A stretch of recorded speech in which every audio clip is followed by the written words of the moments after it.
Bonjour et bienvenue dans un nouvel épisode de Papote et Popote. Aujourd'hui, je vais retrouver mon invité qui s'appelle Camille et on va tester un restaurant près de Odéon qui s'appelle Les Éditeurs. Si vous me rejoignez sur cette vidéo, moi c'est Caroline, Appétit Libre sur les réseaux et je teste des restaurants en compagnie d'invités qui me parlent de leur rapport à l'alimentation. Si ce sujet vous intéresse, n'hésitez pas à vous abonner car je publie régulièrement des épisodes et quelques vidéos React et on va retrouver mon invité.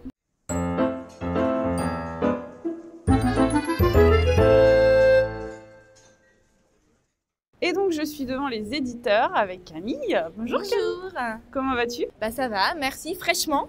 Ah ouais, mais ça va. Ça c'est très rafraîchi là, je trouve. Ouais. Alors est-ce que tu veux te présenter? Alors bonjour, moi je suis Camille, je vis à Paris depuis 5 ans, j'ai 29 ans et je travaille en optique. Voilà. Ok.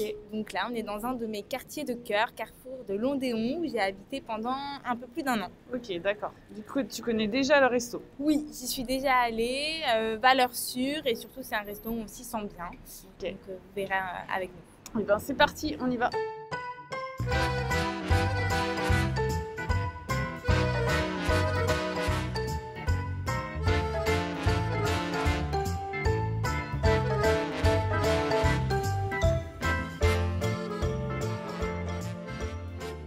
Merci de participer à mes vidéos. Et bah, c'est avec plaisir. Ça fait pas mal de temps que je me posais la question, est-ce que je la contacte, est-ce que je la contacte pas? Et puis, et voilà, moi je suis en plein dedans. Donc je ressentais un peu le besoin aussi d'en parler, de m'exprimer, d'avoir une oreille peut-être qui peut me comprendre. Et bah aussi d'exprimer ça auprès de personnes qui peuvent ensuite après écouter la vidéo, peut-être qu'ils se retrouveront, parce que ça a beaucoup interrogé aussi des personnes qui ont vécu ça, mais il y a aussi certaines personnes qui sont aussi encore dedans, peut-être moins vraiment dans le cœur que moi, je sais pas, mais parce que moi je sais que je suis plein dedans. C'est très courageux de venir, surtout dans un resto, tu vois. Alors moi, Tu préfères? ah ouais. Pourquoi? Alors, déjà, j'ai choisi ce resto, déjà parce que moi, je suis sûre que, enfin, je sais ce que je vais prendre. Et aussi, c'est parce que j'y suis bien. Ça fait un petit moment que je suis pas retournée. Et c'est un resto où j'y suis bien. Je sais que je vais pas être déçue. Alors oui, c'est bruyant. Moi, d'habitude, je vais aussi vers 14-15 heures. C'est pas autant bruyant. Mais là, c'est dimanche. Voilà. Les gens vont partir. Mais oui, les gens vont partir. Qu'est-ce qui te rassure dans ce resto? Bah, j'ai rarement été déçue. Par la nourriture? Ouais, les gens sont à l'écoute quand je demande mon Ouais, donc plat, attends, excuse-moi, parce que toi, du coup, tu sais ce que tu veux. Oui, mais vas-y, regarde. Ouais, qu'est-ce que tu veux? Je connais. Moi, je prends la salade César. Et je demande toujours la sauce à part et ils me la font à part. Et je l'ai choisi ce resto parce que leur pain est délicieux. Le pain, c'est mon péché mignon. Est-ce que tu as testé d'autres plats? Oui, quand même. Qu'est-ce que tu as pris d'autre? Bah alors, j'ai testé toutes les salades. Oui, voilà, team salade. Leur soupe à l'oignon gratiné est excellent. Leur tataki de thon est très bon. Leur poulet fermier, je l'ai déjà goûté. Leur cheeseburger, je l'ai déjà goûté. Leur foie gras et leur club sandwich. Après, moi, je prends rarement de pâtes au restaurant. Je trouve que c'est de l'arnaque dans tous les restaurants. Ouais, parce que c'est pas cher. Après, c'est C'est bien psychologique aussi, je pense. Hein. Mais en fait, j'ai l'impression de me faire avoir quand je prends des pâtes parce que je peux les faire chez moi, en fait. Ouais, mais des fois, ils ont des sauces, tu sais. Ah oui, non, mais je sais. Mais c'est pas très compliqué. Oui, j'ai du mal, en fait. C'est très rare que je prenne des pâtes au restaurant. Moi, j'hésite un peu. C'est vrai que la salade César, elle a l'air pas mal, avec de la focaccia. Enfin, il y a focaccia, tu vois, ça m'a... Alors, focaccia, c'est pour remplacer le petit crouton. Ouais, mais justement, c'est sympa. Après, j'hésitais avec quoi d'autre. Après, toi, tu manges de tout. Hein. Moi, j'aimais bien les tartares de bœuf, mais... Alors, si je dis ça, le tartare de bœuf, je l'ai goûté aussi. Il est très, très bon. Ça, le tartare de bœuf, j'en mange pas souvent. Mais des fois, quand j'ai des envies, je demande comment il est préparé et il est très bon. J'hésitais aussi avec le tataki de thon. Alors, il est très bon aussi. Par contre, je te conseille plus de le prendre en plat qu'en entrée. Ah oui, je l'aurais pris en plat. Voilà. Sinon, moi, j'adore le gratin dauphinois. Et j'ai vu qu'il le faisait avec du filet de bœuf. Alors, j'ai jamais goûté, mais vraiment, tous les gens que j'ai emmenés ici n'ont jamais été déçus. Toi, tu veux prendre un dessert ou pas? Là, le dessert, je te dirais vraiment au dernier moment, je sais pas. Ouais, ça je sais pas. dépendra, ouais, vraiment. T'as déjà goûté des desserts? Tous. Ah ouais. Parce que moi, je regarde tout le temps la carte des desserts en premier dans un resto. Ouais. Je suis plus plat dessert que entrée plat. Alors moi, gros pour leur moelle au chocolat, glace lait d'amande. Je suis pas très glace, mais la glace au lait d'amande est une tuerie. Ensuite, un gros pour plus aussi pour leur crème brûlée et leur tarte tatin. J'ai tout goûté, même les profiteroles. Ouais, j'adore les tartes tatin. Profiterole, ça me tente pas mal aussi. Après, millefeuille aussi. Enfin bref, tout a l'air... Ici, c'est vraiment, c'est généreux, quoi. Mais aussi, tu manges bien, c'est bon, quoi. Enfin, c'est bien cuisiné. Je pense que je vais prendre comme toi. Je crois que j'ai jamais pris la salade César dans un resto. Mais ici, c'est la vraie, la sauce César avec de l'anchois et tout. C'est excellent. C'est rare que je prenne la même chose que quelqu'un d'autre. Ouais, c'est vrai, ce que tu disais même l'autre fois, que toi, t'aimes bien justement... Attends, peut-être au dernier moment, je vais changer. Ouais, d'accord. Parce que toi, t'aimes bien partager ou pas? Alors moi, je suis pas très partage. Faire goûter, ça me dérange pas. Mais partager, genre par exemple des apéros dînatoires, j'aime pas ça. Éventuellement, de temps en temps, une soirée un peu wine and cheese. Mais parce que y a une seule chose en grosse quantité. Moi, j'ai un problème avec des quantités. En fait, je vais pouvoir te manger 1 kilo de raisin. Je vais pouvoir te manger 1 litre de soupe butternut. Et si je prends un fromage, je vais pouvoir te manger un comté entier. Mais pas un comté avec un camembert ou un brie. Ouais. Ça, c'est que depuis que t'es dans les TCA. Ouais, j'ai un problème de quantité. Il me faut beaucoup d'une seule chose. Et souvent, c'est des choses hypocaloriques plutôt que plein de petites choses. Mais après, faire goûter, ça me dérange pas du tout. Par exemple, ouais, si tu veux goûter, par exemple, de ma salade, le poulet dans la salade, il est très bien cuit. Si tu veux goûter, je te ferai goûter sans problème. Et même si tu veux que je goûte, je peux goûter. Voilà. Mais après, partager, par exemple, dire tiens, on prend un plat et on fait moite-moite, j'ai du mal. Ouais, non, mais je te demanderai jamais de goûter. Ça, c'est à toi de savoir si tu veux goûter ce que je mange. Je peux être curieuse. Actuellement, tu te définirais comme une mangeuse, un adjectif. Tu sais, c'est la question phare. Ouais, oui. Actuellement, vraiment, dans le mood où je suis, je dirais une mangeuse coupable ou stressée. Oui. Sans sauce. Sans sauce. Oui, merci. Merci. Oula. Et on veut bien du pain et la sauce à passe, s'il ne veut pas.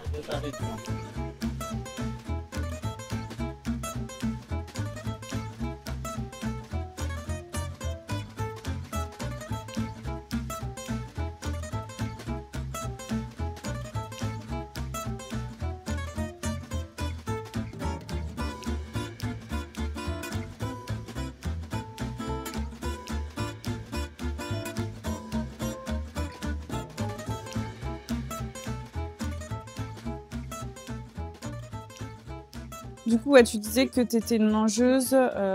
J'ai déjà oublié. Non, mais je dirais coupable ou Ah oui. stressée. Et du coup, si tu veux raconter ton histoire depuis quand tu étais enfant, comment ça se passait après. Moi, j'ai jamais eu de base de problème de poids. J'ai toujours été une jeune fille. On a toujours mangé équilibré chez nous. Alors oui, notre père nous interdisait tout ce qui était soda, Nutella, etc. Les sodas, c'était que pour les anniversaires avec les copains. Bah tu vois, encore une fois. Et ça, t'es pas la première à me tenir ce discours. Vu, oui, en fait, chez moi, il n'y avait pas de discours de régime, il n'y avait pas de on mangeait de tout, etc. Mais en fait, tu sais, c'est tous des petits trucs comme ça. Enfin, pas de soda. Bon, d'accord, on va pas boire du soda tous les jours. Enfin, pas boire du soda à tous les repas, etc. Mais en fait, tu vois, il y avait quand même des règles. Et finalement, tu vois, dans toutes les familles, je pense que les gens développent des TCA déjà de base. Il y a des petites règles, mais qui passent inaperçues puisque c'est des règles peut-être que la société dit qu'il faut faire. Après, je dis pas que c'est comme ça partout, mais en fait, pour moi, c'est quand même une règle. T'as beau dire, moi, tu vois, j'ai longtemps dit oui, chez moi, il y avait pas d'interdit, on pouvait manger ce qu'on voulait, etc. Oui, mais il y avait quand même des mini-règles que mes parents s'imposaient à eux. Enfin, par exemple, on avait du pain complet, on n'avait jamais de baguette. D'accord. Mon père, il mangeait pas de mayonnaise ni d'œufs. Mais tu vois, c'est des petits trucs comme ça. Et du coup, ça te crée un petit sujet sur la nourriture en tant qu'enfant. Bah, en fait, petite, franchement, jusqu'à mes... En plus, c'est arrivé tard, la nourriture, parce que jusqu'à mes 20 ans, franchement, tout allait... Enfin, voilà, moi, je fais 1m70, je faisais 1m70, 56 kilos. Oui, t'étais déjà presque maigre. Bah, menu, quoi, Ouais. mais parce que, voilà, on a avec ma sœur jumelle, on a la morphologie de notre papa. Oui, on avait des interdits, mais... Enfin, on avait des interdits. On avait des Notre père, il voulait vraiment... On goûtait, hein. Mais au goûter, voilà, on n'avait pas le droit... Au goûter, c'était des tartines de pain beurre. On n'avait pas de soda ou de pâte à tartiner, ce genre de choses et tout. Mais pour quelle raison? Est-ce que c'était quelque chose parce que tu l'interdisais? Ou parce que lui, tu vois, il trouvait que c'était plus pratique, enfin... Il avait du pain, il avait du beurre, il avait pas envie d'aller acheter 10 000 trucs. Ah, pas du tout. Alors nous, nos parents n'étaient pas présents. J'ai 2 parents médecins, généralistes tous les deux. Ah oui, d'accord. Ils travaillent 75 heures par semaine. Oui, d'accord, je vois. Nous, c'était nounou matin et jusqu'au soir. Hein. On voyait pas nos parents. Qui faisait les courses? C'est ma mère qui faisait le samedi après-midi quand elle avait son samedi après-midi, ou sinon tout simplement elle donnait de l'argent à la nounou qui allait faire les courses. Mais elle lui donnait des règles. N'achetez pas de produits transformés, des trucs comme ça. C'est surtout mon père qui disait bah oui, elle nous faisait la liste et elle achetait quoi. Et en fait, moi je me souviens très bien, une fois avec gamine, on avait notre grand-mère avait acheté un petit pot de Nutella. Et elle avait dit on l'appelait Tata Béa, c'était notre nourrice, c'était pas du tout notre tante, on l'appelait Tata Béa. Béatrice, elle avait dit à Béatrice, écoutez, bah vous finirez le pot, vous leur ferez des tartines, mais surtout cachez-les bien pour pas que le papa voie le pot. Et Tata Béa avait préparé le goûter avant d'aller me chercher à l'école. Donc il y avait des tartines de tartiner et tout sur la table. Et pas de bol, enfin mon père repasse à la maison. Mes parents ont leur cabinet médical à côté de la maison, pas très loin.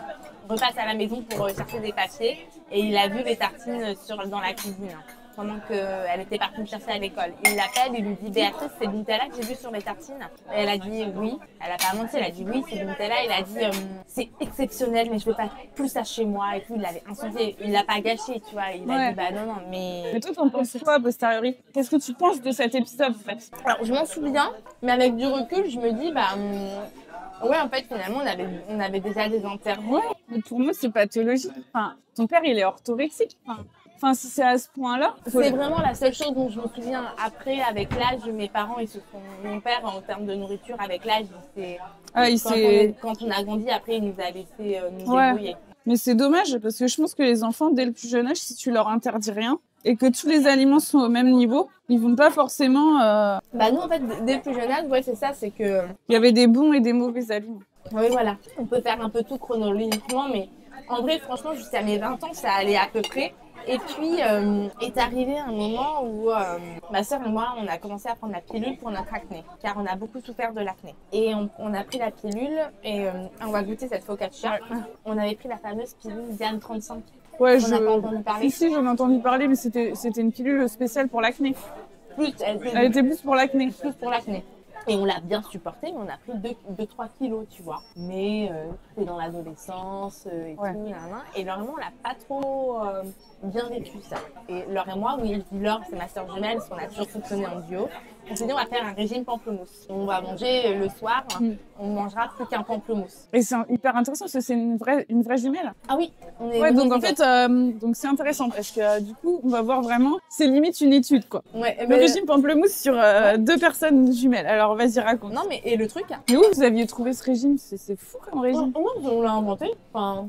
Ah ouais. On s'est dit, le midi, comme on est à l'école, au lycée encore, on mange correctement au lycée et tout. On est très petit-déj, nous. Donc, on mangeait bien au petit-déj et tout. Par contre, on n'a jamais grignoté. On n'a jamais été amené à ça. On n'a jamais eu des envies. Il y avait le goûter, mais on ne grignotait pas. Alors, on mangeait le midi normalement au lycée. On prenait un goûter. Et le soir, mais par contre, après, le soir, c'était juste un pamplemousse. Et éventuellement, un fromage blanc avec, ou voilà. Pour perdre les 2-3 kilos qu'on avait pris. On les a vite perdus, sauf que, on a continué. Ta soeur aussi? Un peu, toutes les deux. Sauf que à ce moment-là, on a à peu près 18 ans. Moi, je pars de la maison. Je pars faire mes études à Versailles. Ma classe prépa à Versailles. Ma sœur, Laure, elle reste faire médecine à Caen. Alors moi, je me retrouve toute seule. Ma sœur, Laure, elle n'était pas seule. Elle avait son copain. Moi, j'avais mon copain, mais mon copain, on ne vivait pas ensemble. Laure, son copain, il venait quasiment tous les soirs à la maison. Elle mangeait ensemble, elle mangeait avec lui et tout. À un moment, son copain lui a dit écoute, Laure, tu vas arrêter tes conneries. T'es trop mec. Là, t'as quand même perdu pas mal de poids. Mais tes parents, ils ont T'avais un objectif, donc tu te calmes. Et c'est son copain de l'époque qui lui a dit maintenant, tu vas te calmer. Et tes parents, ils ont rien dit? Non. Parce que quand même, vous étiez déjà 56 kilos pour 1m70, c'est quand même très mince. Donc, t'avais pris 3 kilos, disons que t'étais montée à 60 avec la pilule. T'étais encore super mince. Tes parents, ils ont rien dit que tu perdes du poids comme ça? Non, parce que je t'explique, moi, mes parents... Donc, tes parents, ils sont grossophobes? Non, ils sont pas grossophobes. Mais mes parents, non, par rapport à nous, c'est que nos parents ne se sont pas occupés de nous. Ils sont dans le déni. Ouais, mais ils te voyaient quand même maigrir. Non, peut-être pas, non, ils te voyaient tous les jours, mais... Même pas, parce que justement, nos parents, on a 2 maisons en Normandie. On a une maison dans laquelle on a grandi, qui se trouve à 2 km du cabinet de mes parents. Et quand on a grandi, nos parents ont acheté un appartement au centre-ville, Caen, puisqu'on est en Caen, dans le Calvados. Et Laure et moi, quand on a fait notre lycée, on est partis à Caen. On vivait toutes les deux à l'appartement. Mes parents n'étaient pas là, ils rentraient pas. Ils vous laissaient vivre? Ils ne voyaient pas. On n'était que toutes les deux. Vous avez vachement confiance, que vous aviez quel âge? Vous avez 16 ans, 17 ans? 15, ouais, de 15 ans et demi jusqu'à... Ouais, vous étiez très mature alors. Ils n'avaient pas peur, ils vous faisaient confiance. Et Laure et moi, c'est pour ça d'ailleurs que On était toutes les deux ensemble, nanana et tout, quoi. Ils nous voyaient pas, nos parents, ils voyaient pas ça. Et justement, juste nous, quand on avait perdu les quelques kilos, justement, on avait plutôt notre maman qui disait, bah, c'est un peu mieux, là. C'est quoi? C'est un peu mieux, on est complimenté d'être un peu plus Oui, jolie, d'accord. tu vois. Et puis en plus, tu prenais la pilule. Donc du coup, tu savais pas si tes règles, elles partaient ou pas. Si tu perds tes règles, tu vois, tu peux t'inquiéter. Tu te dis, ah, j'ai plus mes règles, c'est pas normal. Mais là, tu pouvais pas t'inquiéter. Ouais, non, ouais, moi, bah non, je les perdais pas. Bah oui, c'est le problème de la pilule. Et en fait, à un moment, Laure, c'est Jules, son copain de l'époque, qui lui a dit, maintenant, t'arrêtes tes conneries, reprends une alimentation normale et tout, nanana. Et Enfin, du le coup, ta soir, sœur, quoi. elle a Le pas, soir classique, quoi. elle a pas dérivé, du coup, ta Et sœur. Laure, du coup, elle a pas dérivé. Ok. Et toi, comme t'étais toute seule, bah, t'as continué. J'étais très chronométrée. Et c'est là où je commençais à être dans le contrôle. J'étais en classe prépa, je bossais comme une tarée. J'étais dans le contrôle. J'allais chercher ma demi-baguette pour pas être tentée de manger la baguette entière. Le matin, ma demi-baguette. Et le soir, c'était toujours pamplemousse. Et le midi, je me faisais des salades. Et sans sauce. J'ai diabolisé la sauce. J'ai beaucoup de mal avec tout ce qui est, surtout l'huile d'olive, beurre, mais c'est visuel en fait. Comment ça, c'est visuel? Ça veut dire que les chips et les frites, tu vois pas le gras, donc ça va? Bah, les frites, des fois, on voit. Les chips, on ne voit pas. Par exemple, ouais, je préférerais manger des chips, par exemple.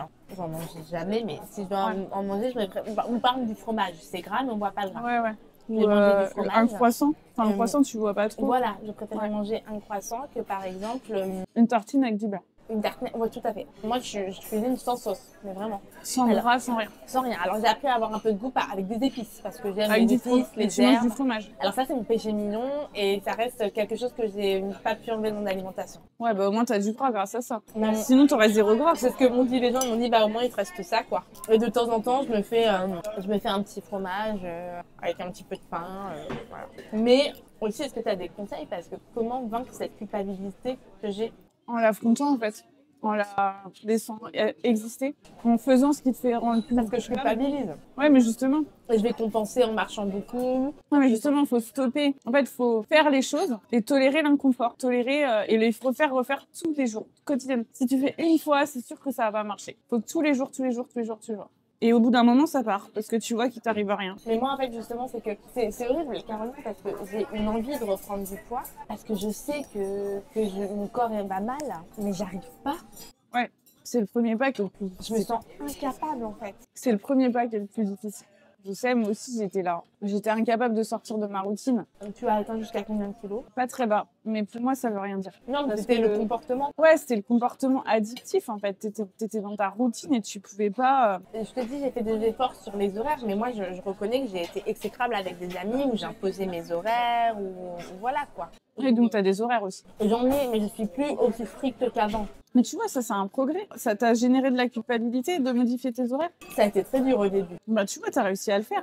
En fait, il faut que tu prennes chaque petit truc. Par exemple, le gras que tu n'arrives pas à mettre, tu peux commencer par ça et faire ça, et tolérer l'inconfort. Et après, tu prends chaque truc.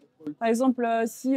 Mais pour tolérer l'inconfort, faut pas que tu sois chez moi, alors. Et bah, tu peux commencer hors de chez toi. Faire un petit déj dans un resto avec du beurre et hop, c'est bon. Un petit déj dans un café, je sais pas. Et tous les jours, Le fait d'être dans un resto, tu me dis, ouais, ça m'a étonné que tu choisis le resto. Un resto, c'est parce qu'en fait, dans un resto, en fait, le côté un peu petit time, je peux pas parce que dans ma tête, c'est du grignotage. Alors que tu vas me dire pas du tout, mais moi, dans ma tête, tu vois, je le vois comme ça. Ouais, je comprends. Et tout. Par contre, manger au resto, je me dis, bon, bah, dans tous les cas, j'aurais mangé, j'aurais eu mon déjeuner de la journée aussi parce que je ne loupe pas de repas.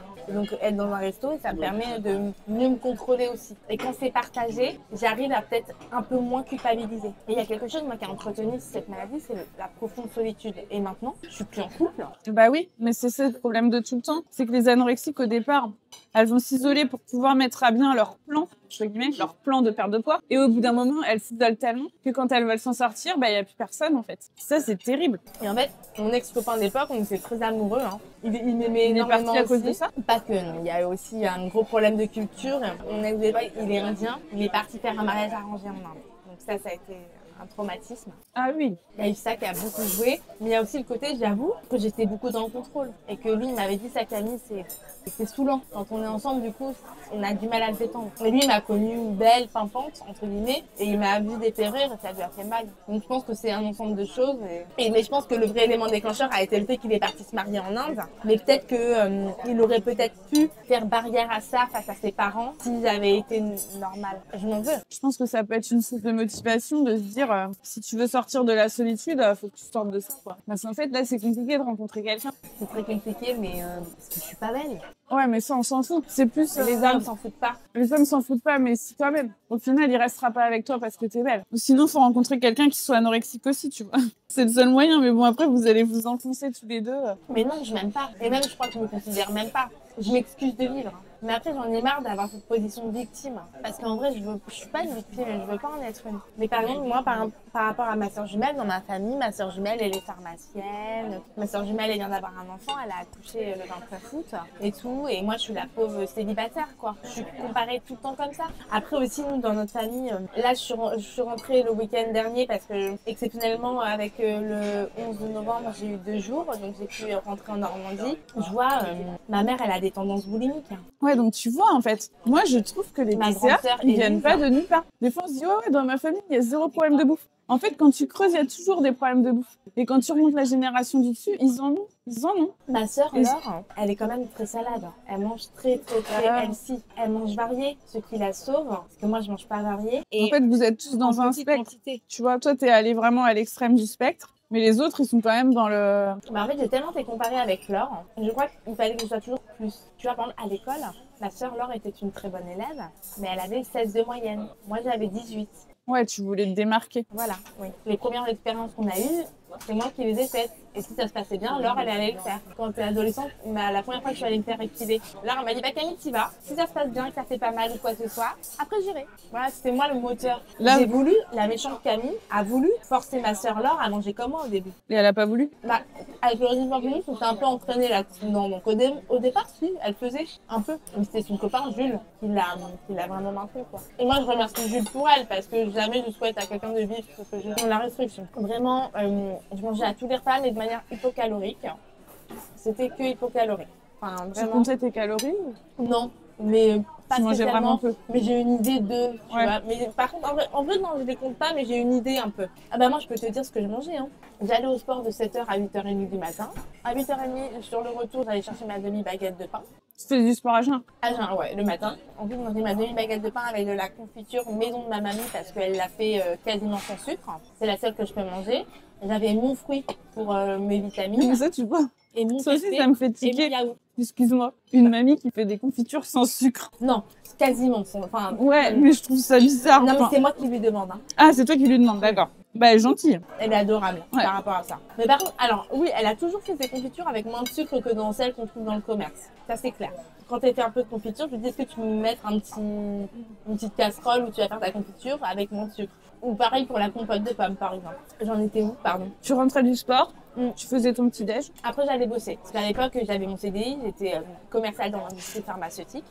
J'allais bosser. Le midi, je mangeais jamais avant 15h. Et ça, c'était strict. Ah ouais, c'est marrant parce que la plupart des gens dans l'anorexie, eux, ils sont plutôt, il faut manger à midi pile, tu vois. Il me fallait minimum 5 à 6 heures de décalage entre les repas. Et dans ma famille, on a toujours été habitués à manger tard. Nos parents, ils engloutissent ça. Ils n'ont tellement pas le temps de manger Ouais. que quand ils rentrent, ils engloutissent. C'est même pas manger, c'est engloutir. Ouais. Nous, on a toujours du coup été habitués à manger vite et tard. Et donc, je mangeais le midi une salade. Et en dessert, souvent c'était des fruits, enfin souvent c'est des fruits, etc. Et le café. En été, le soir, je prends du fromage blanc avec des fruits. Et la salade, tu mettais quoi dedans? C'est souvent la même chose. Alors souvent, je faisais une salade avec, tu connais le fromage de Petit Billy? Ouais. J'adore ça. Ouais, c'est très Un bon. petit Billy avec de la mâche, des tomates cerises. Et voilà, ça, souvent. Pas de protéines? Alors là, je remange des protéines depuis à peu près 1 an. Mais avant, j'avais banni les protéines. D'accord. Mais Pas de féculents. Pas de pain. le pain, si, mais j'avais Que le matin. mon quota le matin. Ah ouais, d'accord. Ok, donc ça, après, le soir, tu mangeais une salade. Et, Non, et, fromage blanc. et le soir, c'était fromage blanc pamplemousse en été. Et l'hiver, la compote. Parce que c'était les pommes de Normandie et la saison, c'est plutôt l'hiver. Pas de trucs salés. Non. Pas de goûter. Le goûter, c'est ma soeur jumelle et moi qui avons décidé de l'arrêter en terminale. Ah oui. Toutes les deux, ouais. Et t'as ressenti la faim? Oui, mais moi j'avais un mental de malade que ça a pris le dessus. T'arrivais à dormir? Ouais. Malgré la faim. Ah ouais. Mais je suis allée à Sainte-Anne il y a 1 an faire un check-up. Ouais. Et il y en a qui se demandent comment je tiens encore debout. Et il y en a qui se demandent est-ce que tu as encore toute ta concentration, etc. Et d'après les tests que j'ai faits, oui, j'ai encore ma concentration, mais je sens qu'elle a diminué quand même par rapport à avant. Et t'as pas des gros trous noirs, des gros trous de mémoire, de trucs qui se sont passés dans ta vie et dont t'as pas le souvenir? Là, tu vois, j'ai repris une formation et c'est un peu dur, ma mémoire, dans ma formation. Il y a une différence entre ce que tu apprends dans les études et la vie courante. Parce que je sais que des fois, comme c'est les études, bah, tu te forces, tu sais que tu dois mémoriser, tu fais le travail. Mais par contre, les détails, tu vois, par exemple, un détail de vacances, que par exemple, ta famille va te dire « Ah oui, tu te rappelles la fois où on a visité tel truc ?» Et là, t'es là « Ah non, je me souviens pas. » Ah non, ça, je m'en souviens. Ah ouais? Parce que moi, des fois, j'ai des trous de mémoire comme ça sur des détails. On me dit, mais tu te rappelles, on est allé là. Je fais, ah bon? Non, ça, je m'en souviens bien. Mais moi, c'est plutôt là, actuellement, cette dernière année. J'ai voulu reprendre une formation qui, en soi, me plaît beaucoup. Mais je sens que je peine un peu, alors qu'avant, j'aurais pas peiné comme ça. Et je pense que ça, je le sens que c'est à cause de la maladie. Par contre, tu vois, avec la formation, je suis obligée de prendre ma pause pour déjeuner à 13h. Ouais. Donc, du coup, je suis obligée de manger. Parce que je travaille en magasin, comme je suis en alternance, je dois être debout et tout, il faut de l'énergie. Et donc là, tu vois, c'est pour ça que maintenant, les horaires, je mange plus 15h. Et en semaine, je mange entre 13h et 13h30. Et du coup, tu manges quoi le midi? Et maintenant, j'ai réintégré les protéines et souvent les midis. Par contre, c'est pas varié, mais voilà. Un jour sur deux, j'alterne. Un jour, ça va être du poulet, du blanc de poulet. J'adore le poulet. Avec des tomates cerises ou une soupe l'hiver. Enfin voilà, avec un légume et en dessert des fruits. Et des fois, je me prends un petit carré de chocolat noir avec le café. Ok. Donc tu ramènes ta gamelle. Oui. Et j'alterne avec soit du poulet comme protéine ou soit des crevettes. Et tu sens qu'avec ça, tu as plus d'énergie? Non, mais je le fais, tu sais pourquoi je prends des protéines? Surtout pour ma masse musculaire. Oui. Non, mais je pensais que tu prenais ça parce que tu devais travailler l'après-midi et que... Non, je le prends pour ma masse musculaire et parce que j'essaye de me raisonner un peu en disant qu'il faut des protéines. Et par contre, oui, le fait de remanger du poulet et de remanger des crevettes, j'ai pas spécialement repris. Forcément, à un moment donné, tu vas devoir manger plus et en quantité. Parce que... Maman m'a dit qu'il fallait peut-être... En fait, le truc, c'est que moi, je refuse l'hospitalisation. Je vais contacter Sainte-Anne de moi-même parce que je voulais éventuellement une hospitalisation de jours, mais 2 jours de congé dans la semaine, accepter de les passer à l'hôpital. Et Sainte-Anne, ils n'ont pas voulu. Pourquoi? Ils ont dit c'est total ou rien du tout pour eux. Donc, du coup, ils m'ont laissé. C'est top, hein. C'est triste. J'ai essayé des choses. Tu connais SOS à Nord dans le 6e, la rue de Seine? Ouais, bah ça, il faut pas y aller. Arnaque. Arnaque, ouais. Non, mais déjà, ils disent On a dépensé plus de 6 000 balles là-dedans. Guérir sans grossir. Mais fuyez. C'est un de leurs credos, ça. Enfin, guérir sans grossir, c'est n'importe quoi. On a dépensé plus de 6 000 balles là-dedans. Jamais je refais ça. Il faut savoir, bon, aussi, j'y suis allée pendant... Il y a le Covid qui est passé par là. Donc, du coup, toutes les consultations, après, c'était que de la visio.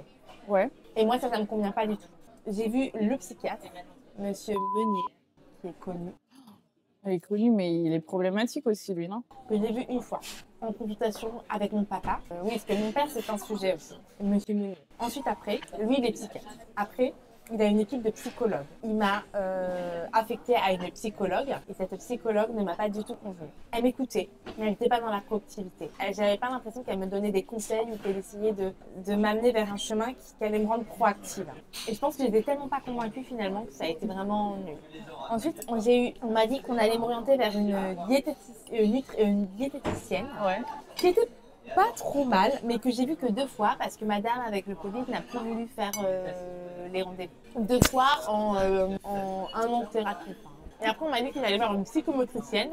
On ne m'a jamais présentée. Ouais, et puis après t'es partie. Foutre de l'argent même pas remboursé.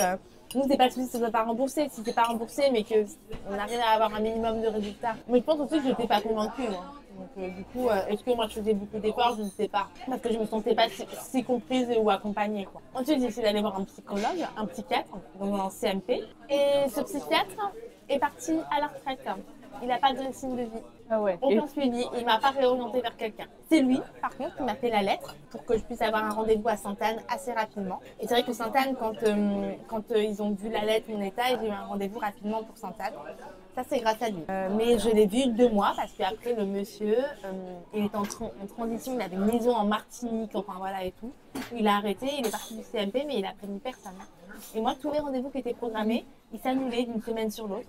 Je ne comprenais pas pourquoi. Pour qu'on me dise au final, il consulte plus. C'est fou, quoi. Il avait prévenu personne. Voilà. Et là, depuis 2 mois, je vois une psychologue qui est rue de Sèvres, pas très loin d'ici, et qui me paraît très bien. Par exemple, le rendez-vous dernier, elle m'a dit, là, madame, un peu comme tu m'as dit, elle m'a dit, il faut surpasser cette culpabilité, il faut vous mettre un petit coup de pied au cul, quoi. Elle me fait pas de cadeaux, mais il y a pas qu'on passe des cadeaux. Hein. En fait, il y a que en faisant que tu... Enfin, tu vois, c'est une addiction, mais c'est une phobie aussi. Donc, si t'as la phobie des araignées, comment veux-tu te combattre la phobie des araignées si tu ne vois jamais aucune araignée? Alors, en fait, c'est ça le problème. C'est qu'en fait, la nourriture, c'est ma passion, mais ma plus grande peur aussi. Mais c'est comme ça pour toutes les anorexiques. Hein. C'est pas un truc de fou, c'est comme ça pour toutes les anorexiques. Pourquoi tu crois qu'il y a Mais autant mes parents, ils comprennent pas. Ils me disent mange, mange, mange, mange. Mange ça, mange ça. Oui, oui. Je peux pas. Oui, tu peux pas, oui. Ah oui. Alors, mon papa a longtemps été dans le déni. Et il y a un moment, il n'a pas été dans le déni. Il m'a dit, Camille, là, il y a un moment, il va falloir vraiment... Quand il a vu vraiment que j'étais là anorexique, il a dit, voilà. Et mon papa, je vais pas le mentir, il a essayé de comprendre. Oui. Mais il comprend. Il veut pas se mettre avec moi sur la plage. Ça m'a choquée. Quand il m'a dit, Camille, ne me mets pas à côté de toi à la plage. C'est me renier presque. Enfin, je sais pas. Non, mais ça, c'est grave. Enfin, excuse-moi, mais en tant que parent, je comprends pas. Avant, quand j'étais pas parent, j'aurais dit, ouais, ok, bon, voilà. Mais maintenant, en tant que parent, j'arrive pas à comprendre. Alors, pourtant, j'ai eu honte de mes parents. Je pourrais avoir honte de mes parents. Mais honte de mes enfants? Mais jamais. Enfin, je comprends pas. Enfin, même si mon enfant il était handicapé Enfin, si, je pourrais avoir honte de mes enfants si, par exemple, ils ont des comportements... Mal élevés, voilà. Mal élevés, des trucs comme ça, voilà. Ça, c'est un problème d'éducation, ça. Mais honte pour une maladie, non, je pense pas. Enfin, en fait, c'est parce que ouais, la santé mentale... ton père, il est médecin, quoi. Ça, je comprends pas. Tu dois savoir que c'est une maladie. Ah oui, ils savent, mais ils comprennent pas parce que ça leur arrive à eux. On est les moins bien soignés. Hein, oui, bien sûr. Ma mère, elle est dans le déni, elle en parle pas du tout. Ma mère, elle a des comportements un peu boulimiques. Ma mère, elle va pas prendre le petit déjeuner. Par contre, quand elle rentre à 14h pour manger, évidemment, elle a faim. Donc, elle engloutit. Ma mère, elle a une bonne fourchette. Elle se sert pas mal à table. Elle se sert de bonnes assiettes, mais rien de démesurant. Mais par contre, quand elle ramène les plats, elle bouffe dans la cuisine. Elle a des phases un peu de boulimie, enfin, boulimie hyperphage parce que ma maman... Ouais, elle va pas vomir. Quant à ma sœur Élise, elle mange quasiment pas à table, mais elle grignote. Ouais, donc finalement, t'as pas d'exemple. Et qui aide vachement, en fait. C'est d'avoir quelqu'un qui est mangeur intuitif à côté de toi. Et vraiment, ça aide de ouf. Hein. Tu veux prendre un dessert? Je pense que soit je prends un café gourmand. Ouais. En fait, franchement, si t'étais pas avec moi, je pense que j'aurais pas pris de dessert, mais je suis bien. Donc, je vais peut-être... soit je prends un café gourmand, ou alors sinon un latte macchiato. C'est-à-dire qu'ils sont gourmands ici, leur latte macchiato. Ouais, mais tu vois, ça me fait penser que je voyais qu'ils avaient des chocolats chauds. En fait, moi, j'hésite, parce que chocolat chaud viennois, tu vois, ça peut faire office de dessert. Oui, voilà, moi, si tu veux prendre une boisson dessert, entre guillemets, boisson dessert. On en prend chacune une?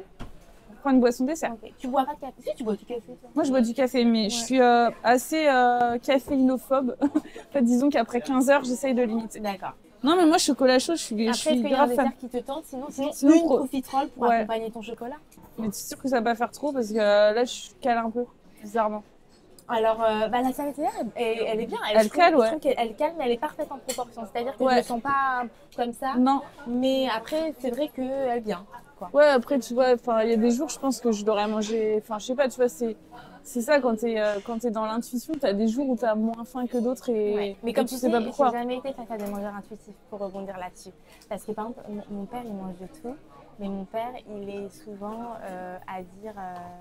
Ouais, faire à avoir une réflexion qui va te laisser penser qu'il y a de la culpabilité. Mais oui, mais ça, c'est pas intuitif. Ma mère, souvent, je vois à la maison, on a une glace à la maison et mes parents ont dans leur chambre un très très grand miroir. Ma mère, elle se regarde tout le temps en disant « Oh, la grosse doudoune !» Mais arrête, maman. Maman, elle a 3 enfants, dont une grossesse gémellaire. Moi, j'aimerais bien être foutue comme ma mère à son âge, en vrai. Oui, donc tu connais pas, t'as pas grandi avec quelqu'un à 100%.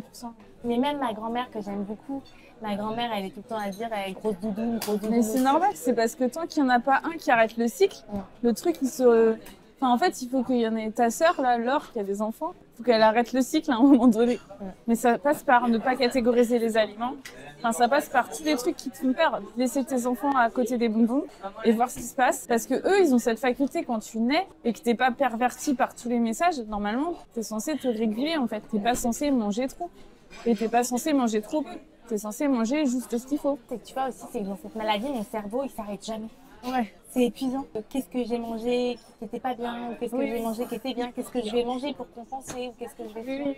Et moi, par exemple, cette phase un peu de boulimie, elle est arrivée surtout à l'annonce du mariage de ma soeur. Lors du mariage? Ouais, je me souviens. Elle me l'a annoncé par FaceTime. On est né un 17 juin. Elle me l'a annoncé un 16 juin. Elle s'est fiancée le 16 juin. Elle me l'annonce par FaceTime. Et je revenais du sport, il était genre... Là, j'y étais allée entre midi et 2 ce jour-là, apparemment. Enfin, midi et 2, mais j'allais encore manger après. Mais quand j'ai midi, j'étais allée peut-être à midi au sport. Ouais. Il était 14h, je revenais de mon sport. Et ma soeur qui me dit ça. Et quand elle m'a dit ça, j'ai éteint.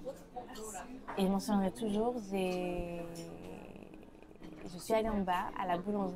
Je suis allée acheter 2 croissants, une baguette de pain. Et je suis remontée, je me suis fait du fromage avec du pain, les croissants, une vraie crise. J'avais besoin de, je sais pas, peut-être.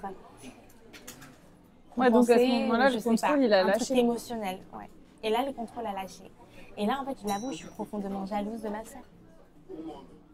Ouais. Ça a été très dur de me l'avouer, mais je suis jalouse. Après, il faut que j'arrête et justement, il faut que je surpasse ça.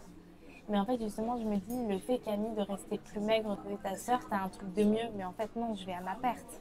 Parce que moi, je rêve de retrouver l'amour. Et voilà. Et j'ai plein d'amis qui me disent, mais Camille, potentiellement, intellectuellement, ça matche trop bien, c'est trop bien et tout. Mais physiquement, ils ont peur, je pense. Ouais, après, il n'y a pas que le physique, il y a aussi le quotidien avec une personne qui est dans le contrôle. Mais je sais Parce pas. que je pense que le physique, tu peux passer outre quand tu es vraiment amoureux de quelqu'un. Dans la société superficielle. Ouais, non, mais d'accord, mais je pense que des fois, quand il y a un homme qui t'aime, il t'aimera pas pour ton physique. Il pourra passer outre le physique. Mais le quotidien avec quelqu'un qui est dans le contrôle, ça, c'est chaud. Alors, oui, mais justement, je sais pas toi, mais moi, je sais pas si tu étais en couple pendant ta période d'anorexie, mais moi, je sens justement que c'est cette solitude qui m'enfonce encore plus dans le contrôle. Ouais, bah je sais, oui, c'est un Alors cercle que je pense vicieux que comme si ça. j'avais quelqu'un à mes côtés, peut-être qu'au début ça serait un peu compliqué, mais je pense que cette personne-là le matin, moi en fait, d'ailleurs ma psychologue elle m'a dit arrêtez de vivre pour les autres. À chaque fois que vous dites bah oui j'ai mangé pour honorer, j'ai mangé pour faire plaisir. Est-ce que vous avez mangé une fois pour vous? Mais c'est ça, je pense que, Est-ce en que fait, vous avez il faut pas mangé une croire. fois parce que vous êtes bien? En fait, il faut pas croire. Je pense que si tu te mets en couple avec quelqu'un, au début, ça va t'aider. Mais après, tu vas retourner dans tes vieux schémas si tu le fais pas pour toi. Parce que je pense penser pour toi. Ouais, parce qu'en Pour fait, toi. je pense que même l'amour, ça suffit pas à te guérir de cette crasse de maladie. Parce qu'au bout d'un moment, oui, être avec quelqu'un, ça peut te faire un petit déclic pour t'aider à faire le le matin premier quand pas. tu te lèves t'as quelqu'un, le soir quand tu te couches t'as quelqu'un. Ouais. Mais après, quand tu t'enfermes dans une routine avec quelqu'un, tu vois, tu peux retourner. Donc en fait, le fait d'être avec quelqu'un, ça peut t'aider à casser ta routine et à avoir un peu cette impulsion qui va te faire casser le truc. Mais après, pour continuer sur le long terme, il n'y a que toi. Il n'y a que vraiment faire les choses pour toi. Parce qu'au bout d'un moment, tu vas te retrouver dans ta routine et... Et toi, tu as un conseil sans indiscrétion, Caroline, t'as quel âge? 39. 39 ans. Et jeune. justement, toi, t'es jeune encore. Enfin, t'as 10 ans de moins que moi, non? Oui, 29. Donc franchement, laisse pas le truc. Parce que justement, dans ta trentaine, c'est là que tu construis ta vie. Enfin, après, tu peux la construire plus tard. Hein. Non, mais bah tu vois, mais ça je passe rêve. tellement vite que tu vas te réveiller à 50 ans et tu vas te dire, waouh, j'ai gâché tout ça de ma vie. Et je toi, le dis pareil aux petites jeunes de 20 ans. Enfin, là, vous dites, oui, avec le temps, ça ira, avec le temps, ça va se passer. Ah non, mais là, avec moi, le j'en temps, fais ça ne conscience. se passe pas. Depuis que ma sœur s'est mariée et qu'elle a un enfant, elle aussi, tout est allé très vite et tout. Ma grande sœur est également mariée, elle a une petite fille de 1 an et demi. Laure, elle, c'est le petit Ouais, Henri, là, qui a la né deux mois, le ouais. 29 août. Et quand je vois que aussi j'ai des amis qui se marient, que mes sœurs sont mariées, ont des enfants, que bah moi, j'ai rien. Et t'as la maladie. En fait, c'est ça, c'est que la maladie, elle te tient compagnie d'un certain côté, mais en fait, elle t'empêche. C'est un peu comme une secte, en fait, l'anorexie. Comment tu l'as vaincu? Comme je t'ai dit, enfin, moi, après, j'ai eu ma fille, et c'est là que j'ai eu le déclic. Enfin, j'ai eu un déclic, ça m'a pris quand même 6 mois. Ouais, mais t'es tombée enceinte quand même. Ouais, mais avec de l'aide. Mais je suis pas tombée si bas que toi. Enfin, je pense que toi, t'irais faire une PMA et te diraient non. Moi, j'étais pas dans un poids trop bas, tu vois. Donc, je pense que ça a aidé. Après, gynécologiquement parlant, bien qu'au ralenti, mon système fonctionne. Sans pilule. Et je n'ai pas mes règles, mais ce que je veux dire, c'est que mes ovaires fonctionnent. Enfin, je veux dire, Comment tu le sais? parce que la gynécologue me l'a dit. Quand j'ai fait des examens, je fais des examens plus poussés. Ouais, mais ça veut rien dire, ça. Enfin, normalement, si les ovaires Mais fonctionnent, au t'as des ralenti. règles. Mais au ralenti. Oui, ce qu'elle veut dire, c'est que tu as une réserve ovarienne. Ça veut Oui. dire qu'elle était pas Peut-être, ménopausée. oui. En fait, ils sont endormis. Ils peuvent pas être au ralenti, ils sont endormis. Parce que s'ils étaient au ralenti, t'aurais un cycle long. T'aurais des cycles, mais longs, tu vois. Si t'as pas de cycle, c'est qu'ils sont endormis pour moi. Elle a dit ça pour te rassurer, je pense. Elle veut dire que t'as de la réserve ovarienne, Oui. donc tu peux avoir des enfants. Oui, d'accord. Et c'est super encourageant, hein. Ça veut dire que, bah, ouais, ils sont là, quoi. Ils attendent qu'à fonctionner. Et là, si on parle d'enfant, moi, j'ai pas forcément encore ce désir de maternité. Non, mais il faut pas que Mais ça par soit. contre, j'ai vraiment ce désir de me marier et de Oui, bah créer voilà, non, quelque mais du chose coup, avec ça, quelqu'un.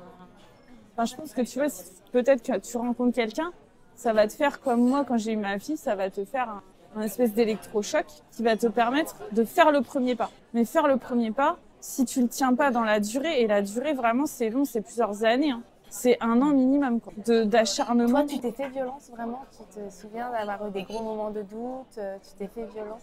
Toi, tu étais beaucoup dans la privation, dans la restriction? Ouais, moi Dans la j'étais beaucoup compensation. dans la privation. Privation. Sauf que moi j'avais un peu une phase un peu. Enfin, moi c'était la frontière avec la boulimie parce que moi en fait je faisais un gros repas par jour. Et après je jeûnais tout le reste du temps, c'était ma compensation. Je faisais un peu de sport aussi. Le sport, j'ai réduit. Ouais.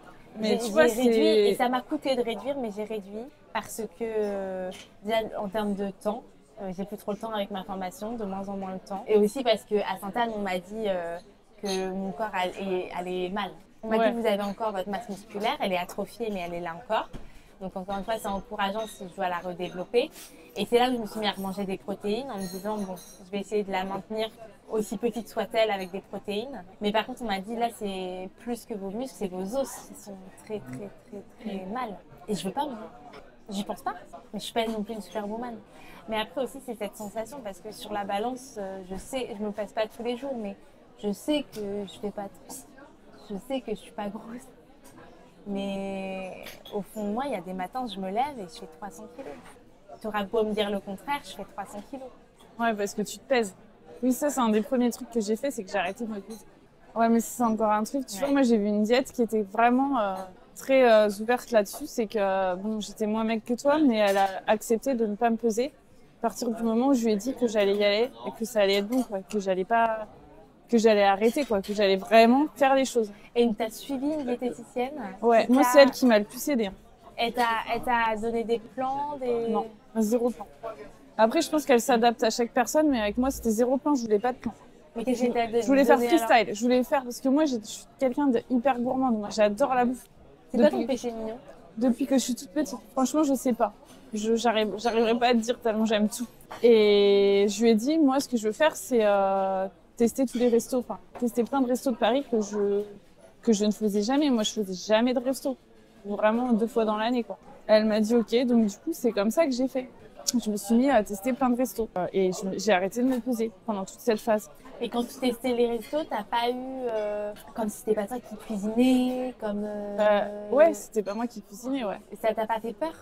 Bah si, ça m'a fait peur. C'était justement ce qui me terrorisait le plus, c'était de pas connaître ce qu'il y avait dedans, quoi. Mais justement, c'était ce qui me terrorisait le plus. Donc c'est ce que j'ai fait. Parce que moi, je pouvais manger des trucs caloriques. Je pouvais. Du moment où c'était moi qui les cuisinais, que je savais combien de cuillères d'huile, combien de grammes de fromage, combien de, tu vois, de grammes de féculents il y avait, ça allait. Je pouvais te manger un truc. Souvent, mes parents me disent que je veux bourrer les gens. Moi, je suis pas quelqu'un de malveillante. Je veux pas bourrer les gens. C'est juste que, en fait, les gens avec moi, j'ai l'impression qu'ils osent pas. Et moi, je veux les mettre à l'aise. C'est pas parce que moi, je suis une tarée du cerveau. C'est ce que disent mes parents. Je suis une tarée. Une tarée, ce sont leurs mots. Mais c'est pas parce que moi... J'espère qu'ils verront pas la vidéo. De toute manière, je pense qu'il y a plein de choses. Non, je pense qu'il y a des choses que s'ils la voient... Mes parents sont pas trop réseaux sociaux, mais je pense qu'il y a des choses qu'ils sauront pas, qu'ils savent pas, mais beaucoup ils savent. Moi, je culpabilise aussi pour les gens. Je me dis, c'est pas parce que je veux aussi être de bonne compagnie. Donc même si des fois je peux peut-être avoir des tops niveau la nourriture, je veux que les gens eux se fassent plaisir. Donc si vous voulez un dessert, prenez un dessert. C'est peut-être pas parce que moi j'en prends pas, il faut pas que vous en preniez. Voilà, tu vois. Et mes parents disent, mais arrête, tu veux nous bourrer. Je dis pas du tout, mais juste je veux vous mettre à l'aise. Vous dites pas, c'est pas parce que moi, si je mange pas, c'est que j'ai mes raisons qui sont pas forcément les bonnes, malheureusement. Ouais, je comprends. Bah après, non, là, c'est vraiment que j'ai vraiment peur de... Non, mais il faut s'écouter. Ouais. Et ça, c'est quelque chose que je fais pas, je m'écoute pas. Je dors très peu. Et aussi, l'anorexie, je sais pas toi, mais moi, ça m'a donné un contrôle. Et pourtant, je dépense pas tant que ça en nourriture, finalement, parce que je cuisine beaucoup, donc j'achète beaucoup d'aliments bruts et tout. Mais j'ai aussi un contrôle de l'argent. Ouais, mais ça, c'est fréquent. En fait, c'est un contrôle de ma vie. C'est un contrôle de l'argent. J'ai jamais manqué quoi que ce soit. Mais évidemment, avec ma formation, j'ai fait un énorme compromis sur mon salaire qui a été divisé par plus que 2 par rapport à avant. Et aussi, j'ai beaucoup culpabilisé par rapport à ma sœur qui est pharmacienne et tout. Et donc, du coup, j'ai toujours cette volonté de gagner toujours plus. Et j'ai repris, enfin, je fais des babysitting. Ah ouais. À en coucher très tard le soir, à avoir peu de sommeil. Donc oui, j'ai pas une hygiène de vie. Et moi, je veux que ça s'arrête, tout ça. quand je fais pas de babysitting, enfin, quand je gagne pas un peu de sous, plus de sous, mon salaire m'aide à payer mon loyer, mes charges. Et les babysitting m'aident à me payer des restos, des plaisirs, tu vois. J'aimerais arrêter de me bouffer la vie, d'être dans cette peur de manque. C'est pareil, tu verrais chez moi, il y a plein de bouffe. Ah ouais? C'est fou. Mais j'y touche pas. Ou je touche que tout le temps à la même chose. Mais pourquoi t'as ça? Les fruits. Et par contre, j'achète des quantités de fruits. Mais pourquoi t'as de la bouffe comme ça chez toi? Parce que si jamais il y a quelqu'un qui vient, il faut que la personne elle ait. Faut pas qu'elle manque. Parce que je veux pas lui proposer quelque chose Ah ouais, mais t'as souvent des gens qui viennent chez toi? Bah, des fois, je reçois des amis, ouais. Mais par exemple, je reçois ma cousine une fois par mois. Moi, je me fais ma soupe et tout, mais elle, je vais lui faire un truc sympa. Parce que je veux pas que, si elle veut de ma soupe, elle pourra prendre de ma soupe aussi. Ouais, mais ça, tu vois, Mais moi, voilà. j'ai jamais réussi à faire ça. Mais chez moi, il y a toujours, il y a des gâteaux Je chez vais moi. faire le cliché, mais moi, j'ai toujours été trop gourmande pour faire un plat aux autres que je ne me ferais pas à moi-même. Ça, j'ai jamais pu faire. Ah non, mais moi, ma cousine, je lui fais des mousses au chocolat, et tout. Mais toi, t'en manges pas. Moi, j'ai jamais pu faire ça. C'est au-dessus de mes forces. Et parce que, oui, justement, mais toi, t'as ce côté gourmande, épicurien, qui te donne la joie de vivre. Et ça se voit sur ton visage. Oui, mais même quand j'étais dans la maladie, tu vois, moi, je préférais imposer un plat allégé aux autres. Ah, d'accord. Je préférais leur faire un truc allégé, mais tu sais, maintenant, enfin, moi, par exemple, je faisais des recettes qui pouvaient être bonnes au goût, sympas, mais allégées. Un peu ce qu'on voit sur les réseaux. Oui. Tu sais, la béchamel sans beurre. Tu vois, tu mettais du gruyère, mais pas trop. Enfin, en fait, tout était contrôlé.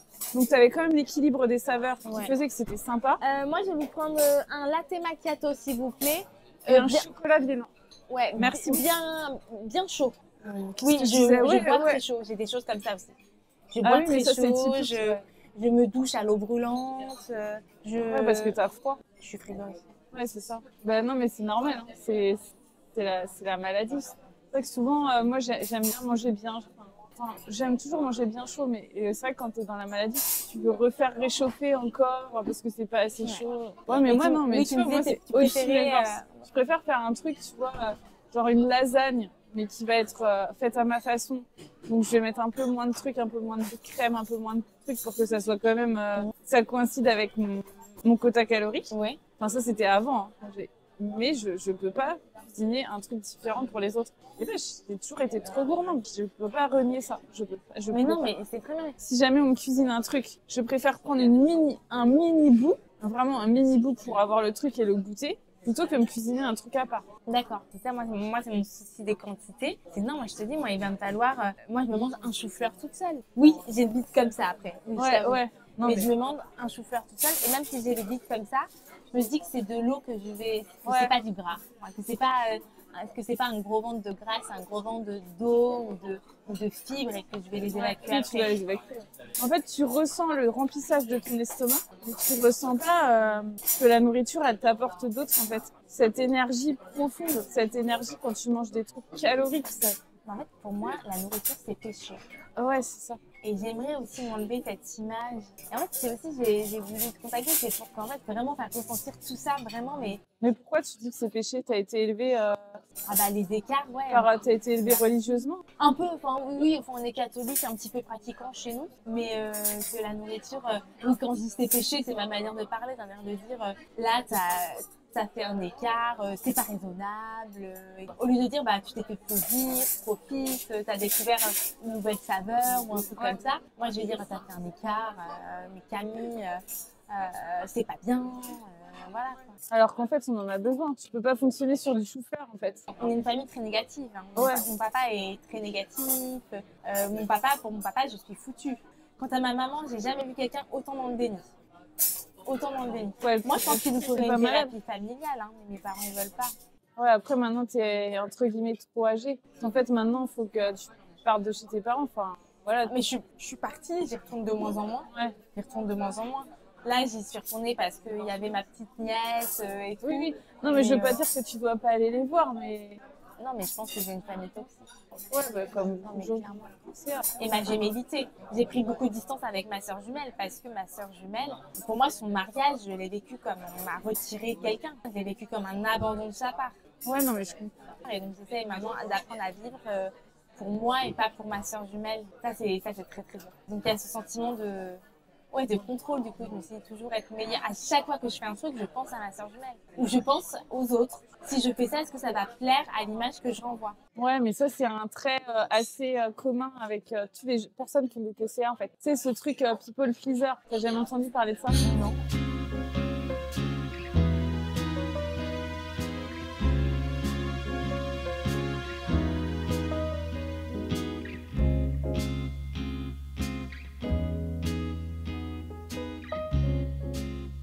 Qu'est-ce que je disais? Ouais, people pleaser, ouais, c'est Je connais pas. bah, c'est des gens qui en fait s'oublient un petit peu et en fait agissent, font tout pour correspondre à ce que les autres attendent d'eux, quoi. Ouais, bah c'est ça. Ouais, c'est ça. Et on est tous comme ça, en fait. C'est quand on a des TCA, souvent on est comme ça, en fait. Faut juste apprendre à se remettre des limites et à dire non, qu'il y a des trucs. Alors tu vois, les réseaux sociaux, moi je t'ai découvert sur les réseaux sociaux et Oui, tu m'as découvert comment d'ailleurs? j'ai tout de suite adoré.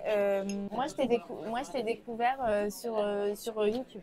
Ah, c'est vrai? Ouais. Trop bien. Sur YouTube, vraiment clairement, hein, pour faire des recherches un peu sur ma maladie. Des fois, il y a des suggestions qui apparaissent et j'ai cliqué par curiosité et j'ai tout de suite adhéré au format que tu proposais. Il y a longtemps? Ah, ça fait peut-être au moins maintenant presque un an. Donc, Ok. si, ouais, voilà. Du coup, voilà, il y a des gens sur les réseaux sociaux comme toi où j'arrive à... Bah, je vais dire, c'est bête, mais des réseaux sociaux vraiment intelligents où vraiment je ressors en ayant appris quelque chose, où je ressors plus que boostée, Ouais. etc. Et d'autres, des réseaux sociaux, des influenceuses, même de mode ou autres, et qui me dépriment, quoi. Genre, par exemple, l'autre fois, il y a une fille qui a posté des photos de cookies, évidemment, qui avaient l'air excellents et tout. Et elle dit... mais c'est que mon plaisir des yeux, vous inquiétez pas. Ça veut dire, je ferai pas cet écart, quoi. Donc en mode culpabiliser à fond, quoi. Et oui, il y a une petite moustache. Activé. Ouais. Ouais, mais tu sais, du contenu comme le mien, il y en a. Hein. C'est juste qu'ils ont beaucoup moins d'abonnés, mais t'en trouves. Sur Insta, il y a aussi pas mal de trucs. Après, j'ai pas cette volonté de m'éparpiller non plus de base parce que les réseaux sociaux, ça, voilà, ça a ses limites, mais Ouais, mais quand tu tombes sur des bons comptes, franchement, ça aide. t'as quelques bons comptes. Ah ouais, moi, franchement, Instagram, ça m'a beaucoup aidé à cheminer encore plus parce qu'en fait, les professionnels de santé en France sont vraiment à la ramasse sur beaucoup de trucs, sur les TCA. Mais en fait, malheureusement, moi, tu vois, Sainte-Anne, qui est quand même un environnement très spécialisé là-dedans, et ben, je me suis pas sentie si comprise que ça. Ouais, bah voilà, tu vois. On va regarder à quoi je suis abonnée sur Instagram. Hein. Bon, il y a des trucs qui n'ont rien à voir, mais... Et toi, d'où t'es venu ce projet d'Instagram? Bah, au début, Instagram, c'était parce que quand j'ai commencé, je voulais parler des restos. Parce que comme moi, je faisais ma guérison sur les restos, je voulais parler des restos. Parce qu'en fait, moi, mon déclic, il s'est fait quand j'ai vu... Mais t'as voulu, et excuse-moi juste, mais t'as voulu partager donc, publiquement sur les réseaux sociaux ta guérison. Je voulais pas forcément partager ma guérison, je voulais partager mes tests au resto. Et en fait, en description, je parlais aussi de mon parcours. Tu vois, je parlais du resto machin, mais je parlais aussi de comment comment je le vivais, etc. De tester les restos par rapport à mon anorexie, ma guérison. Et en fait, les gens, ils ont été beaucoup dans les commentaires et tout ça. J'ai eu beaucoup plus de feedback par rapport à ça que par rapport au resto. Du coup, après, j'ai axé mon compte là-dessus parce que je me suis rendu compte que ça parlait à plein de gens. Et c'est comme ça qu'après, j'ai parlé beaucoup plus de ça que de resto. Et après, quand j'ai voulu faire ce YouTube, bah, j'avais quand même 3 ans d'Instagram derrière moi. En fait, je me suis rendu compte que quand t'es dans l'anorexie, bah, t'as des pensées, t'as des comportements. Mais au final, c'est quand même des trucs qui sont issus de la diète culture et que tout le monde, en fait, a. Tu vois, cette culpabilité à manger, ce truc d'écart, tout le monde a ça, même sans être dans l'anorexie. Du coup, je me suis dit, ouais, en fait, c'est quoi le truc, quoi? Les autres gens, là, qui n'ont pas de TCA, ils ont quand même un problème avec la bouffe. Et c'est ça qui m'a donné envie de me dire, je vais aller interviewer des gens pour savoir ce qui se passe dans leur tête quand ils mangent. Et c'est comme ça que j'ai commencé ma chaîne. Et après, comme j'avais un compte Instagram où je parlais beaucoup de TCA, forcément, j'ai eu beaucoup d'invités qui avaient des TCA authentiques. Mais à la base, je voulais pas interviewer spécialement des gens dans les TCA. Ta première vidéo, c'était un homme, hein, je crois. C'était au fourneau. En fait, il est venu me voir au tout début de sa guérison. Moi, ça faisait déjà 2 ans que j'étais sur Insta. Il m'a dit, ouais, j'ai envie de faire comme toi, tester des restos et tout. Et lui, il a créé sa chaîne YouTube et son compte Instagram sur les restos. Et il a plein d'abonnés maintenant. Il a bien plus d'abonnés que moi et il parle que des restos. Il parle très peu de son parcours TCA. Évidemment, des fois, j'y crois très fort, mais des fois, Des fois, forcément, je désespère. Tu crois que je vais pouvoir m'en sortir? Ça, je peux pas savoir. Mais c'est possible. C'est possible. Regarde Aurélia, qui est venue sur ma chaîne, qui a les cheveux frisés blonds. On en a parlé Oui, tout à l'heure. oui. C'est possible. Ouais, mais elle disait qu'elle avait encore pas mal de séquelles. Hein. Ouais, mais c'est récent aussi. Je te dis, ça prend des années. Enfin, moi, j'ai commencé ma guérison en début 2019. Ça fait 5 ans. Ça a pris minimum 2 ans pour être vraiment sortie. Et t'es restée... Est-ce que ça a duré combien de temps pour l'anorexie? Ça a duré 15 ans, ouais, 15-16 ans. 16 ans. Et j'ai commencé à 15 ans, entre 15 et 20 ans. Je saurais pas exactement te dire. Et t'as réussi à rencontrer ton mari pendant cette période? Après, j'ai eu des moments où j'étais pas maigre, très maigre. J'ai eu des moments où ça se voyait pas en fait. Mais bon, dans ma tête, parce qu'en fait, tu peux reprendre du poids et pas être guéri, tu vois. Oui, non, mais bien sûr, c'est une question de tête, c'est certain. Ça, je sais que tant que ma tête ne sera pas apaisée, mon corps suivra, enfin, mon corps suit ce que dit ma tête. Il faut que ma tête soit apaisée, sauf que moi... Pas forcément, parce que ça peut partir du corps aussi. Moi, c'est comme ça que ça s'est passé. Vraiment, la dernière fois, quand j'ai commencé ma vraie guérison, c'était quand je suis tombée au poids le plus bas que j'ai fait de toute ma vie. Parce que t'as eu peur? J'ai eu peur, ouais, je pense. C'est parce que j'avais ma fille et que ça m'a fait trop peur. Au début, tu reprends du poids, mais quand tu es dans la bonne mentale, quand tu prends du poids et qu'en même temps ta tête elle est prête, tu le vis différemment et reprendre du poids ça t'aide. Enfin, je pense que tu peux pas. En fait, il faut vraiment que les deux ils se passent en même temps. Ouais. Tu peux pas dire d'abord la tête après le corps ou le corps après la tête, mais je pense que ça part quand même du corps. Mais quand t'es trop maigre, à bout d'un moment, tu peux pas, tu reprennes du poids. Tu peux pas faire autrement. Mais par exemple, toi, vraiment, le fait de passer d'un gros repas à 3 repas, enfin, j'imagine, 3 repas, encore une fois, oui, moi, je suis dans une famille et je m'excuse si des fois je parle un peu de manière, il faut être normal ou autre, mais je suis dans une famille, il faut être normal. Bah oui. La culture, on va dire, nous dit qu'il faut 3 repas par jour. Ouais. Toi, ça n'a pas été dur de passer de ce format à un repas à 3 repas? Bah si, ça a été dur, mais tu peux faire par étapes, tu vois, un repas, et puis un deuxième, enfin... Parce que tu vois, moi par exemple, on m'a dit que limite, pour reprendre du poids assez rapidement, mais moi j'ai envie de reprendre du poids aussi intelligemment, tu vois, c'est-à-dire que ça se passe bien, etc. On m'a dit quand même qu'il fallait, pour moi, on m'a donné une jauge, forcément à Sainte-Anne, il fonctionne beaucoup aux chiffres et tout. On m'a dit environ 3000 calories, 3500 calories. Ouais, c'est un minimum. Mais moi, je pense que je suis effrayée. Je suis effrayée. Non, mais c'est ce que ton corps il va te pousser à faire de toute façon. C'est un minimum. Et en fait, moi, tu sais, j'ai cru que j'allais prendre du poids hyper vite. Alors, je dis pas qu'il y en a qui prennent du poids hyper vite. Mais moi, en fait, j'ai pas trouvé que c'était si vite que ça. Tu vois, ça a mis du temps, en fait. J'ai mis quasiment 2 ans pour arriver là où je suis. Donc j'ai pris ce poids en 2 ans. Tu sais, on est tous différents, mais aussi ce que j'ai beaucoup aimé sur ta chaîne YouTube, c'est qu'en effet, moi j'ai l'image de quelqu'un face à moi qui, je pense, a pris du poids intelligemment. Parce que intelligemment, moi? Bah oui. Ça s'appelle intelligemment. Bah je pense que t'as pris du poids en J'ai mangé beaucoup de pizza, beaucoup de burgers. Oui, mais en ayant la mentalité de quand même t'écouter. Tu t'es pas dit je mange des pizzas pour manger des pizzas. Ouais, mais j'ai mangé quand j'avais pas faim.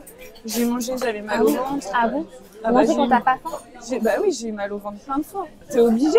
Parce que ta tête, elle te dit de manger, mais ton ventre, il est plein, mais c'est pas grave. Mais tu peux pas dire... Et tu compensais pas? Tu compensais pas du tout à côté? Jamais, jamais? Bah si, ça a dû m'arriver, mais pas l'intensité que je faisais avant avec des jeunes d'une journée, quoi. Et en fait, il faut changer le regard sur ce que tu fais. Quand tu dis tu vas manger intelligemment, mais si tu commences comme ça, c'est sûr que tu vas pas t'en sortir. Il n'y a pas de perfection, il n'y a pas de jugement à avoir. Tu manges. Et des fois, tu auras mal au ventre, et des fois, tu n'auras pas faim, et des fois, la bouffe, elle sera dégueulasse. Et c'est pas grave, c'est juste de la nourriture, c'est pas une perfection. T'es pas en train de construire un chef-d'œuvre. Enfin, tu guéris. Enfin, tu vois ce que je veux dire.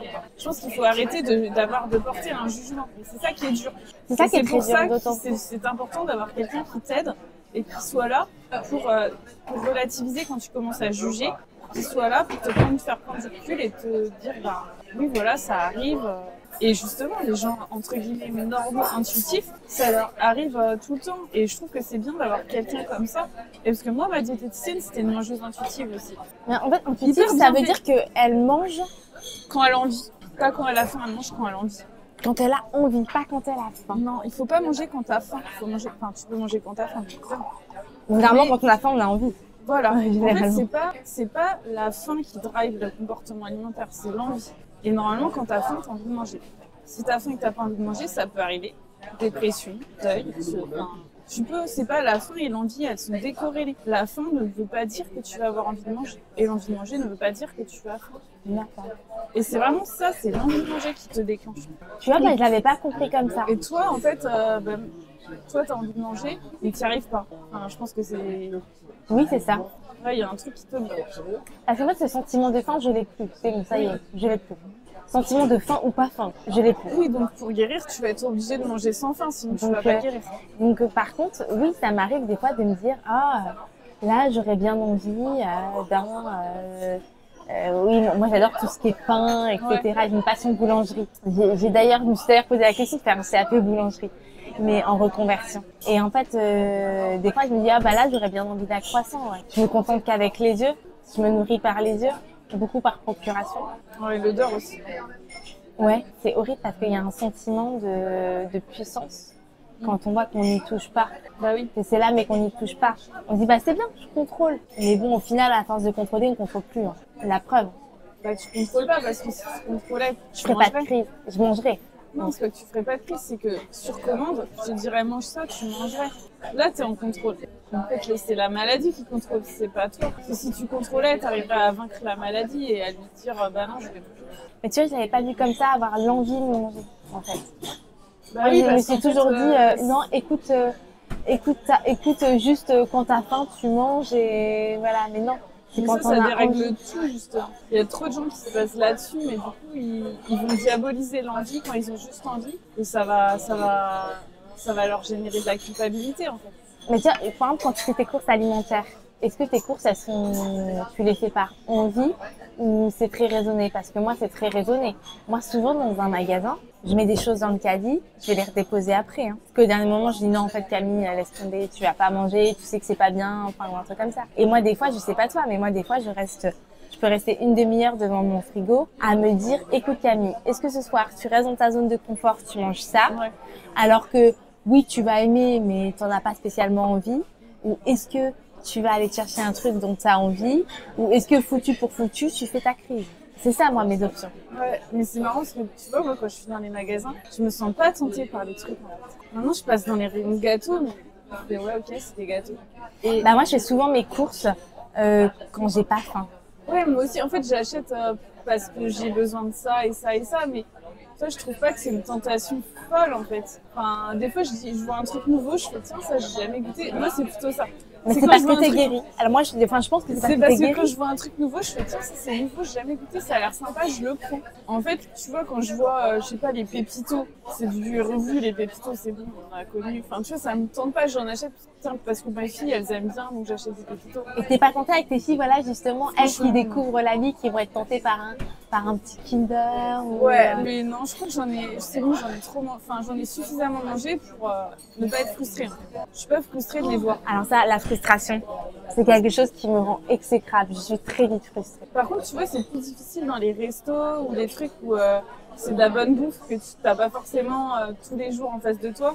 Là, c'est plus difficile pour moi. Mais les trucs que tu as dans les supermarchés tout le temps, c'est pas un sujet, tu vois. J'achète si j'en ai besoin, mais je ressens pas la tentation du diable sur moi, tu vois. Alors que c'est vrai qu'avant, tu peux avoir ce truc-là, tu te dis, ah, j'aimerais trop acheter ça, mais non, c'est pas bon, tu vois. Mais je les diabolise pas, en fait. Ils sont là comme sont là les fruits et les légumes.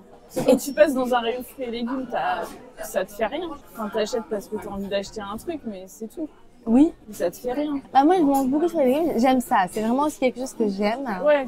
Oui, t'achètes Mais parce non, que ça me t'en fait as rien besoin. parce que je sais que je peux en manger à Oui, volonté. voilà. Mais c'est pareil dans les gâteaux, en fait. Ça te fait rien parce que tu sais que si t'as envie d'en acheter un jour, tu l'achètes et tu manges. Alors C'est que ça, moi, la non, moi, je vais me différence. dire, non, Camille, tu peux pas. Ouais, c'est ça. Mais c'est ça la différence. T'as pas le droit.